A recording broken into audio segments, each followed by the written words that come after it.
Bueno, vamos a comenzar con la clase número 6. Esta clase la vamos a relacionar con lo aprendido en la clase de radiaciones. ¿Por qué? Porque acá vamos a estudiar eh, cuál es la fuente de esas radiaciones. Y van a darse cuenta que son átomos radioactivos. Acuérdense que un átomo está formado por protones y neutrones en su núcleo y alrededor girando los electrones en sus orbitales.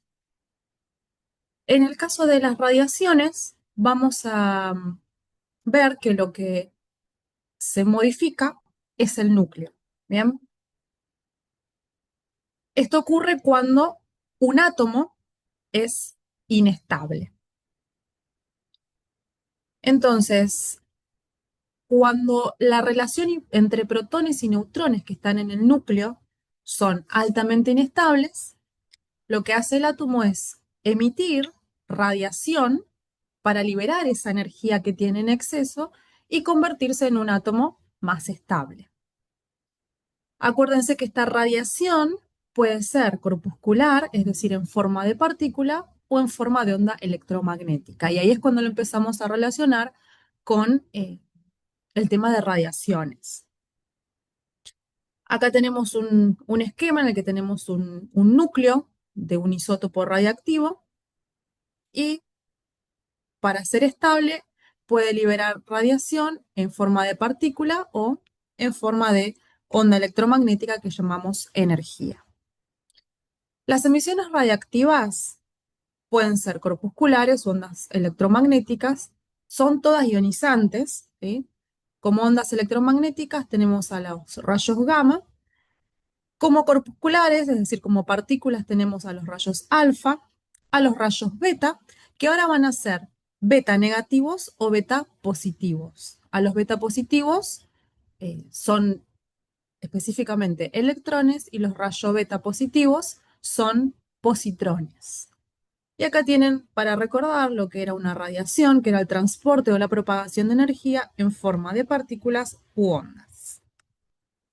Bien, entonces acá tienen un átomo inestable que para volver a su estabilidad libera radiaciones, partículas alfa, betas o rayos gamma.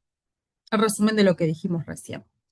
Bueno, y acá tienen todo lo que vimos también en las clases anteriores. ¿Cuál es la naturaleza de las radiaciones? Acuérdense que las radiaciones alfa eran núcleos de helio y que por lo tanto tenían una carga de +2. Vamos a ver que las radiaciones beta pueden ser electrones o positrones. Si son electrones, van a tener carga negativa y si son positrones, van a tener la misma masa que el electrón, es decir, van a pesar lo mismo, pero la carga es positiva. Y en el caso de las radiaciones gamma, acuérdense que eran radiación electromagnética, así que no tiene carga. Y acá habíamos estudiado el poder ionizante, el poder de ionizar una molécula o algún átomo, es decir, de transformarlo en un catión al extraerle algún electrón. Y el poder ionizante va de alto a bajo pasando por las radiaciones alfa, beta y gamma. Y luego teníamos el poder penetrante, ¿sí? Hasta dónde llegan, eh, tienen efecto estas radiaciones, ¿sí? Lo habíamos visto acá con este esquemita. Acá tienen el esquema para que recuerden que las radiaciones alfa las llamábamos núcleo de helio, porque si pensábamos en el núcleo de helio, tiene dos protones y dos neutrones, y eso es lo que es específicamente una partícula alfa. Bien, entonces, vamos a la fuente de dónde se producen estas radiaciones. Supónganse que tienen un isótopo de este átomo, del radio, que tiene una masa de 226. Acuérdense que la masa atómica en los isótopos se escribía a la izquierda en forma de superíndice y abajo, también a la izquierda, pero en forma de subíndice, se ponía el número Z. Bien.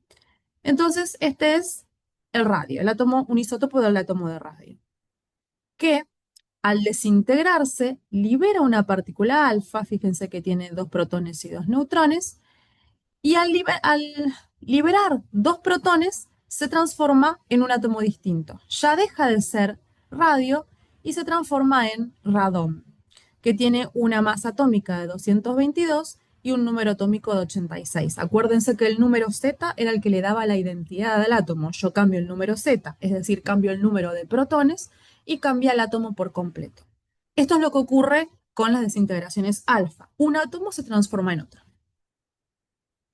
Al átomo inicial se lo conoce como núcleo madre y al átomo formado se lo conoce como núcleo hijo. Hablamos de núcleo porque es allí donde ocurren estas reacciones.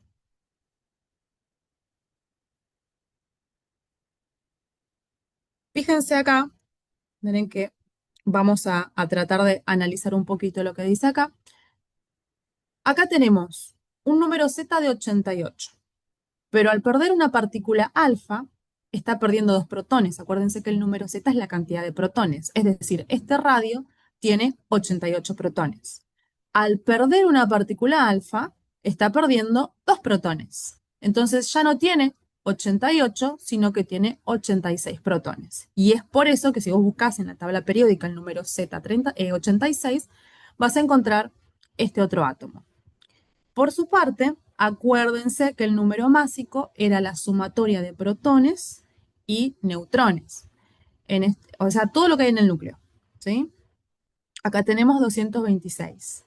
Si perdemos una partícula alfa, es decir, cuatro partículas que se encuentran dentro del núcleo, a 226 le tenemos que restar 4, es decir, dos protones y dos neutrones. Y se me transformó en 226.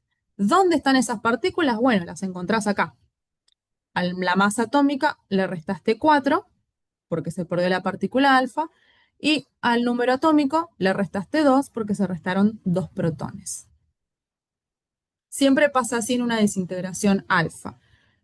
¿Sí? Se pierden dos protones y en cuanto a la masa atómica le tenés que restar 4 porque son estas 4 subpartículas atómicas que se pierden. Entonces, acá tenés el resumen, son los emisores alfa, son isótopos que emiten una partícula alfa, que es semejante al núcleo de helio, ¿sí? Los dos protones y los dos neutrones, que tienen dos cargas positivas. Y de esta forma se produce un nuevo átomo. ¿Sí? El radio se transformó en radón en el ejemplo anterior.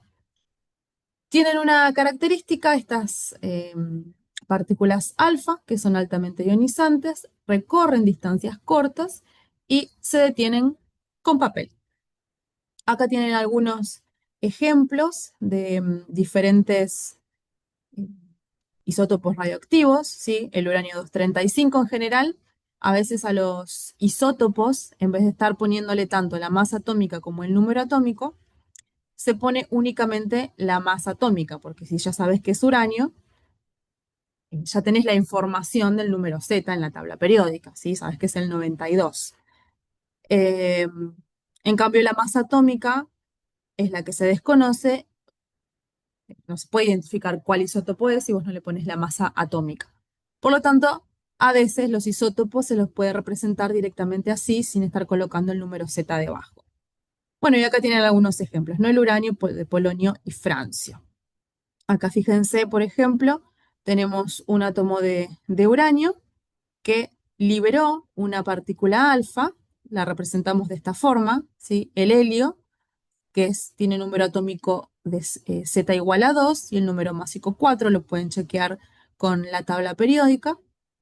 Entonces, al liberar esta partícula alfa, perdió dos protones, entonces el 92 se me transforma en 90, y a su vez perdió dos protones y dos neutrones, por lo tanto a la masa atómica le restamos 4 y se transforma en 230. Se me transformó en otro átomo distinto, liberando la partícula alfa. Bien, eso sería en cuanto a las desintegraciones alfa. Ahora un átomo, un isótopo radioactivo también puede desintegrarse liberando partículas beta negativas. Acá tenemos el ejemplo del átomo de carbono. El carbono 14 es una forma también de llamar a los isótopos. de llamarlos por el nombre y a continuación el número másico. Por ejemplo, el carbono 12, el carbono 13, el carbono 14. Bien, el carbono 14 tiene número Z de 6, si no, no sería carbono. En este caso, el número másico, como es un isótopo, es 14, me lo dice acá la palabra esta, carbono 14. Entonces, como es Z igual a 6, yo sé que tiene 6 protones y después hago la cuenta de A menos Z para obtener la cantidad de neutrones que son 8. Entonces, en el núcleo tenemos 6 protones y 8 neutrones y pierde una partícula beta negativa. Cuando pierde la partícula beta negativa, fíjate que se transforma otra vez en un átomo completamente distinto, en este caso nitrógeno 14. ¿Por qué pasa esto? Bueno, porque la partícula beta negativa es un electrón y se origina en un neutrón del núcleo que se convierte en un protón y un electrón. Entonces, supónganse que este neutrón, antes teníamos 8, pasa a convertirse en un protón y vamos a marcar que este es el que ocurre en este gráfico. Supónganse que tenemos este protón, perdón, este neutrón. Libera una partícula beta negativa y se convierte en protón. Entonces ahora ya este neutrón deja de estar y tenemos 7 neutrones en lugar de 8 y como se transformó en un protón, ahora tenemos 7 protones en lugar de 6 y la liberación de este electrón. En el caso de la desintegración beta positiva, pasa algo similar. Otra vez tenemos un cambio de especie, es decir, un átomo se transforma en otro átomo completamente distinto con un Z distinto.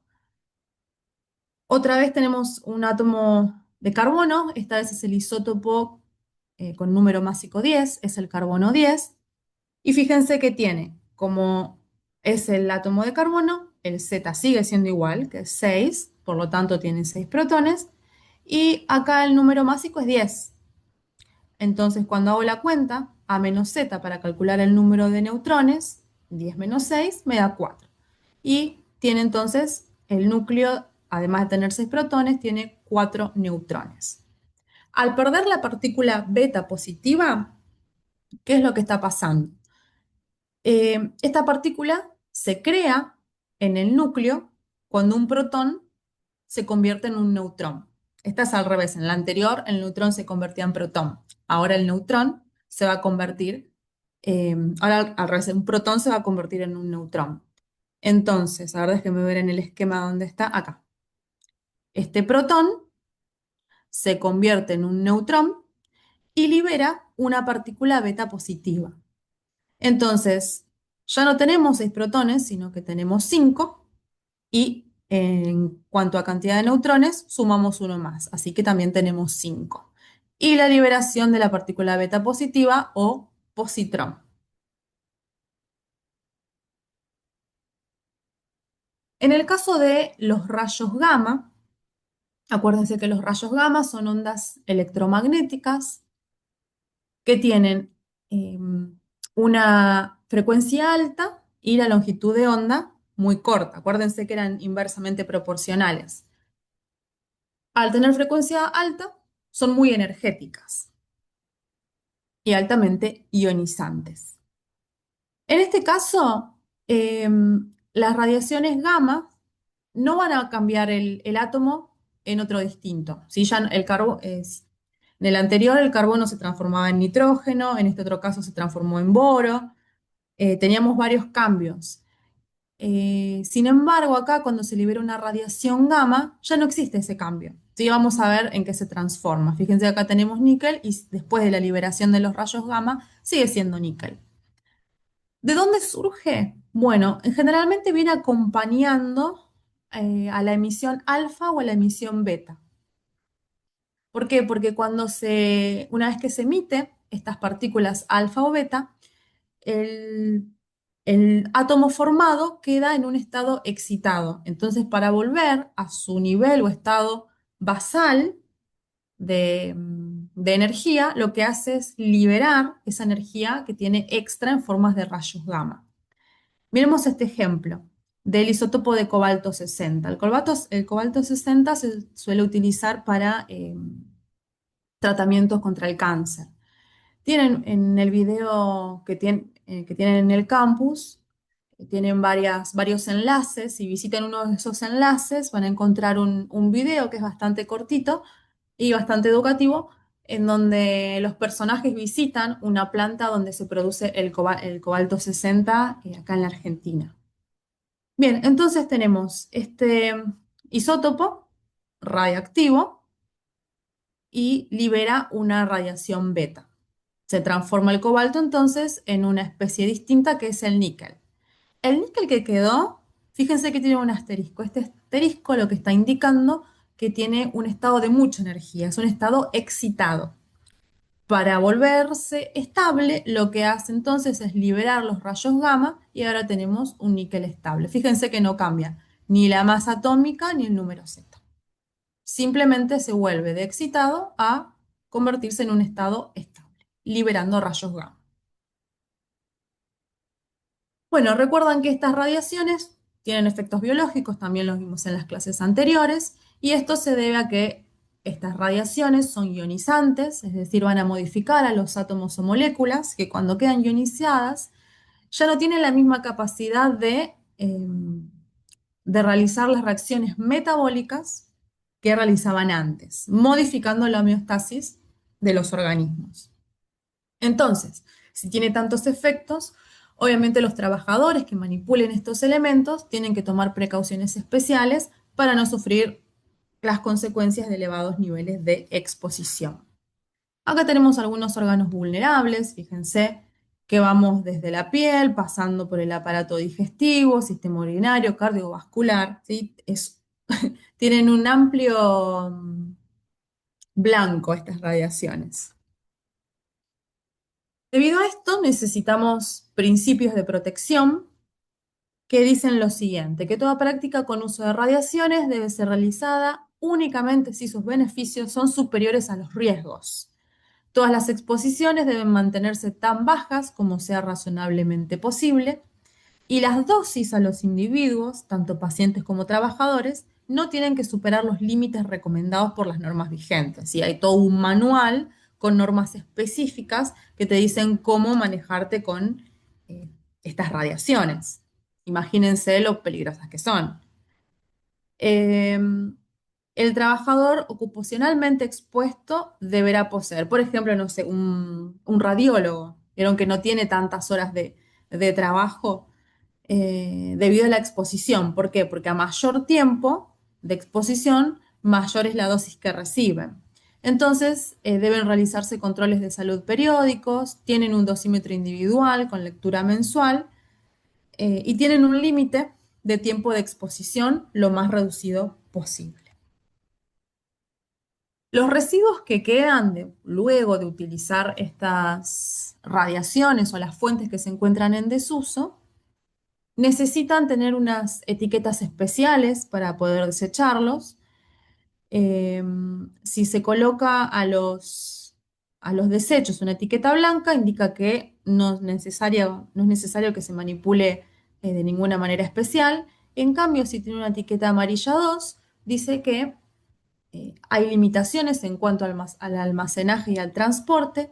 Y si tenemos una etiqueta amarilla 3, se debe disponer de un manual de procedimientos para el transporte y almacenamiento. O sea, acá estamos hablando de sustancias más riesgosas.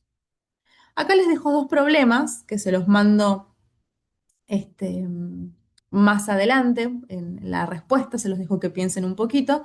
Fíjense, dice, supongan que tienen que transportar dos trozos de material radioactivo, para lo que deben tomar precauciones. Si uno de ellos es emisor alfa y el otro emisor beta, ¿cómo envolverían cada una de las muestras para su traslado seguro utilizando materiales de uso habitual? Y el segundo problema que les dejo es qué tipo de partícula es emitida cuando un núcleo de Bueno, acá está el 218 es la masa atómica del polonio y el 84 es el número Z, ¿sí? Entonces, ¿qué tipo de partícula es emitida cuando el polonio 218 se transforma en... Ah, acá tengo una modificación, porque debería transformarse en otro elemento. Bueno, después se los copio y se los vuelvo a mandar como actividad. No tengo acá la tabla periódica presente, pero es simplemente buscar la tabla periódica y te fijas qué elemento se transformó, pero no lo tengo acá presente. Bien, estos isótopos que estuvimos hablando recién tienen una aplicación en la medicina que se conoce como medicina nuclear.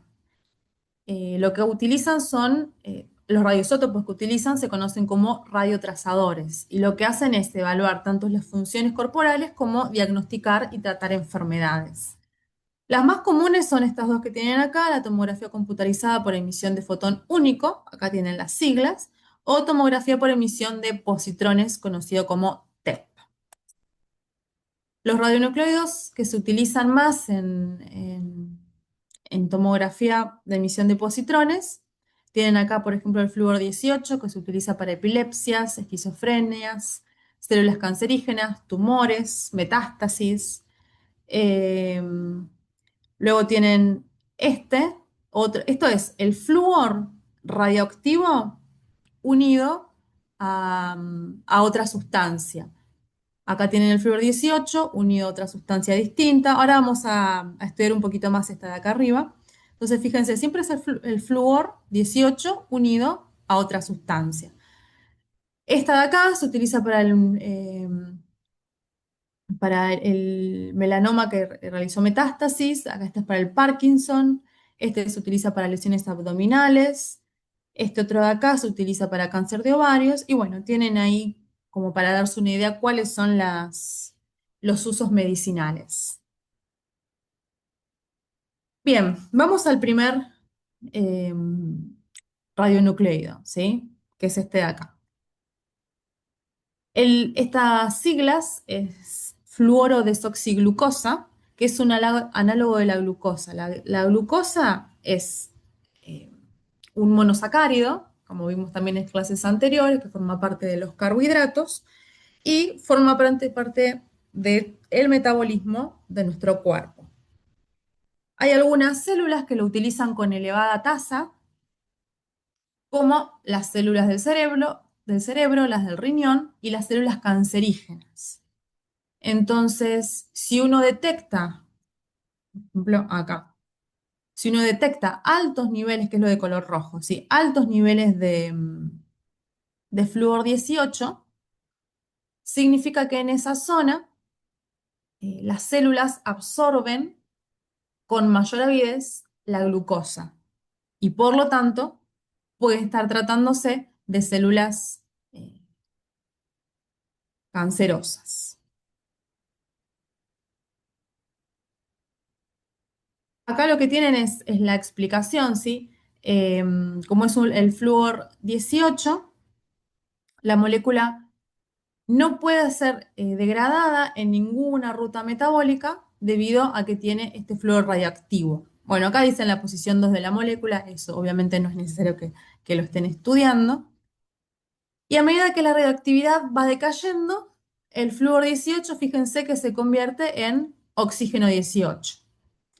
Este oxígeno 18 puede captar cationes de hidrógeno, fíjense que tienen la carga positiva, y entonces se convierte en glucosa 6-fosfato, y esa glucosa 6-fosfato es un metabolito intermedio en toda la ruta metabólica común. Entonces se puede degradar fácilmente.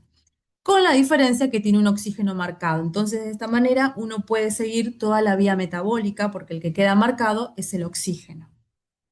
Y acá tienen la vida media, que dura el flúor 18, que la vida media es el promedio de vida de un núcleo antes de desintegrarse, que en este caso es de 109 minutos. Acá tienen el escáner de tomografía por emisión de positrones. Esto es lo que vimos hace un ratito. Y bueno, acá tienen otra foto que dice que la emisión de positrones es mínima en el color azul y máxima en el color rojo, como se observan acá en estas zonas. De todas maneras, el objetivo de realizar una tomografía por emisión de positrones no se utiliza tanto para ver el interior del cuerpo, sino cómo está funcionando de manera metabólica. El metabolismo es un conjunto de reacciones químicas que ocurren en el interior de la célula eh, para poder vivir normalmente y mantener la homeostasis celular. En cambio, si yo lo que quiero observar es el interior, lo que voy a utilizar es una tomografía axial computarizada, conocida como TAC. Bueno, acá tenemos otros nucleidos utilizados en diagnóstico por imagen. No es que tienen que saberse cada uno, ¿no? Sino simplemente que tengan una idea de cuál es la aplicación de esto que estamos estudiando. Y es muy grande, es muy amplia. Fíjense que tenemos, por ejemplo, eh, este que se utiliza para estudios de cardiología. Acá cuando dice en forma de citrato o en forma de cloruro, lo que quiere decir es que, por ejemplo, este que es el galio 67, se lo da en forma de citrato de galio, ¿sí? En forma de sal. Eh, se utiliza, por ejemplo, para el estudio del VIH. Y acá tienen otros importantes, como el yodo 131 o el fósforo 32, que este se suele utilizar para el tratamiento de hipertiroidismo o cáncer de tiroides, y el fósforo 32, que se da como fosfato de sodio, se utiliza para reducir o aliviar el dolor por metástasis óseas, entre otras cosas. Bueno, acá tienen ejemplos de otros radionucleidos para que los puedan leer. Y vamos al siguiente y último tema de eh, esta clase 6, que es la energía nuclear. Bueno, la energía nuclear es una forma de energía cuya fuente es el núcleo del átomo. ¿Bien? Esta energía nuclear puede provenir de la fisión nuclear o de la fusión nuclear. La fisión es una reacción en la que el núcleo de un átomo se divide en dos o más núcleos pequeños. Es como que se va partiendo. Y a medida que se va partiendo, va liberando energía.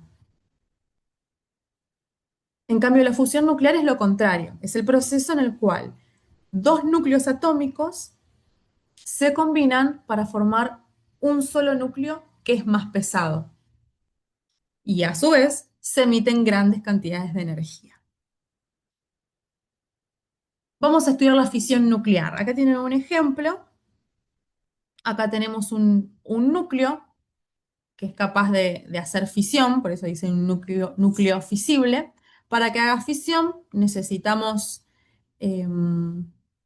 dispararlo con neutrones. Esto se hace todo en equipamientos especiales. Al ser disparado por estos neutrones, se divide en dos núcleos más pequeños, fíjense, comparados al primero son más pequeños, y esto libera una gran cantidad de energía. A su vez, esto libera más neutrones y estos neutrones rompen otros núcleos y se termina generando una reacción en cadena. Acá tenemos el ejemplo del uranio 235, que al ser disparado por un neutrón se convierte en kriptón y en bario, que liberan a su vez cada uno un neutrón, que vuelven a chocar otra vez con otro uranio, y así vemos cómo se va ampliando esto generando la reacción en cadena. Y cada vez que se produce esta reacción, se libera energía en forma de calor y radiación. Lo que se utiliza con esta fisión nuclear es ese calor, ¿sí? ¿Por qué? Porque se puede transformar, por ejemplo, en electricidad en una central nuclear. Y acá les puse un esquemita en el cual tenemos un reactor en donde se utiliza uranio 235, que es este que vimos recién. Esta reacción se produce acá en este reactor. Fíjense que tiene como un montón de alrededor de contención. Fíjense que tienen barras de control, tienen condensadores. ¿Por qué? Porque se libera mucha temperatura y mucha energía. Esto tiene que tener un extremo control. Esto es lo que han producido las bombas de Hiroshima. Estamos hablando de energía muy alta. O sea, sí es arriesgado, pero tiene altos beneficios. En este caso se utiliza este uranio 235, se utiliza exclusivamente para la producción de calor.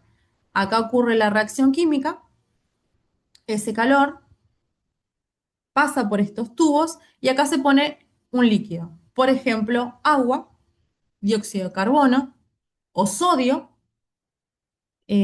hasta convertirlos en vapor. Bueno, en el caso de dióxido de carbono no se pone, no es un líquido, ¿no? Me refiero, se pone la sustancia a la que yo quiero que me genere energía. En el caso del agua sí se va a convertir en vapor y en el caso de dióxido de carbono, por ejemplo, se va a convertir en un gas a alta presión. Este gas o este vapor va a generar movimiento en la turbina y a su vez esta turbina genera electricidad. O sea, acá tenemos muchas conversiones de energía. La energía nuclear transformándose en energía térmica, luego la energía térmica se transforma en energía mecánica porque permite el movimiento de las turbinas y luego esa energía mecánica se transforma en energía eléctrica. Bien, eso sería con respecto a la fisión nuclear. La fusión ocurre al revés. En vez de dividirse, se van a unir, pero siempre estamos hablando de núcleos pequeños, ¿sí? De núcleos se los llama ligeros. Esta reacción que vemos acá ocurre en el Sol. Para que ocurra esta reacción necesitamos una temperatura de aproximadamente 15 millones de grados Celsius y presiones muy altas. Por lo tanto, es muy difícil de reproducir esto que ocurre en el Sol, poder reproducirlo en un laboratorio. Estas reacciones todavía están en etapas de investigación y no hay nada eh, aplicado todavía. Pero ¿por qué lo mantienen? ¿Por qué se encuentra en estudio? Porque dicen que eh, podrían dejar de utilizar los combustibles comunes que saben todos los problemas que causan. Serían combustibles más baratos, casi inagotables, porque por ejemplo el deuterio y el tritio, que acuérdense que son isótopos del hidrógeno, son bastante fáciles de conseguir y además produce pocos residuos. Una de las desventajas sería la contaminación térmica, ¿sí? Esto libera una gran cantidad de energía térmica. Eh, bueno, entonces, ¿qué sería la fusión nuclear? Por ejemplo, tenés un isótopo del hidrógeno, que era el deuterio, que era el que estaba formado por un protón, un neutrón y un protón, el rojito es el protón, y el tritio era el que tenía tres partículas en el núcleo, un protón y dos neutrones, que hacen fusión cuando, bueno, bajo estas condiciones de temperatura y presión, liberando un neutrón y formándose otro átomo distinto. En este caso, el helio. ¿Por qué es el helio? Porque tiene dos protones. Si usted fijas, el número Z igual a 2 es el helio. Bien, bueno, y esto es todo lo que tienen que saber de la clase número 6. Acuérdense que tienen diferentes links para visitar en la página del campus que les puede ayudar a entender un poco mejor. Pero como siempre, estos son los conceptos básicos que tienen que estudiar.